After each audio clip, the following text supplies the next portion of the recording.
এভাবে আর কতক্ষণ জেগে থাকবা? ঘুমাবা না? ঘুম আসতেছে না। দেখো, যা হওয়ার সেটা তো হয়ে গেছে, চিন্তা করে আর কি করবা? কালকে সকালে তোমার অফিস আছে না?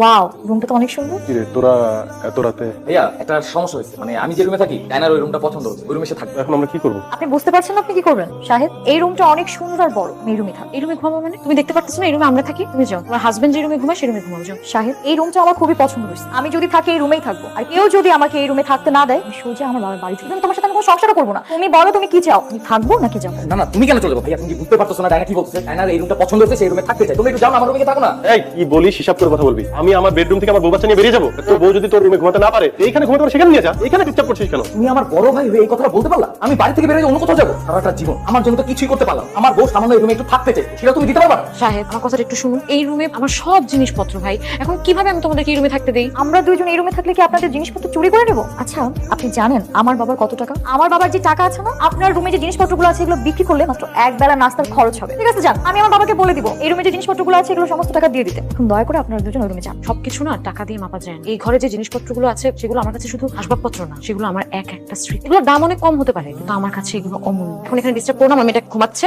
না, যাও ডিস্টার্ব করো, ঘুমাতে দাও। আমরা আপনাদেরকে ডিস্টার্ব করতেছি মানে? আপনারা তো আমাদেরকে ডিস্টার্ব করতেছেন। আপনারা এই রুম থেকে যাবেন নাকি ঢাকা দিয়ে দেবেন?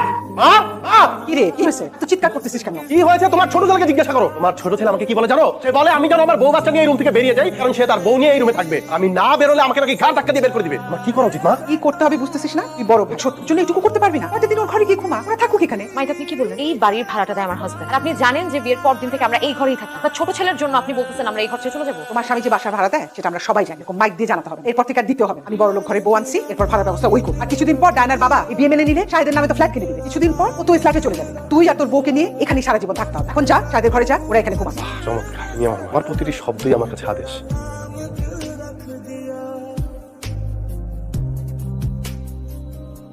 তুমি যা বলবা কারো কথা কোনো দামই থাকবে না।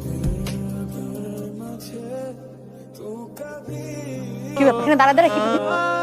আব্বা থাকলে শায়দ কোনদিন আমার সাথে আচরণ করতে পারতো। আমার কষ্টটা কিছুটা হইলো আব্বা বুঝতো। তোমার আব্বা তোমার কষ্টের অংশীদার হইতো, তোমার আব্বা তোমার কষ্ট বুঝতো, কিন্তু তোমার মা সে কি? সে তোমার আপন মা না? আমার কি মনে হয় মাঝে মধ্যে জানো, সে তোমার আপন মা, সে তোমার সৎ মা। নাইলে কোনো মায়ের পক্ষে তো এতটা নিচে নামা সম্ভব না। যেই মা জানে যে তার বড় ছেলে ঘরের প্রত্যেকটা খরচ দেয়, বাড়ি ভাড়া দেয়, অথচ তার ছোট ছেলের জন্য সেই মা আজকে মাঝরাতে ছেলের বউ এক নাতনিকে ঘর থেকে বের করে দিল। বিবেকে একবারও লাগলো না, মনে হলো না যে সে কাজটা ভুল করতেছে? আর তোমার ভাই, সেই ভাইয়ের জন্য তুমি দিনের পর দিন খেয়ে না খেয়ে অফিস করছো, সে কি মূল্যায়ন করলো তোমাকে? বাইরের এক মেয়েকে আজকে বিয়ে করে নিয়ে আসা সবার সামনে কি বললো যে তোমাকে গলা ধাক্কা দিয়ে ঘর থেকে বাইরে করে দিবে। Please Farzana, please.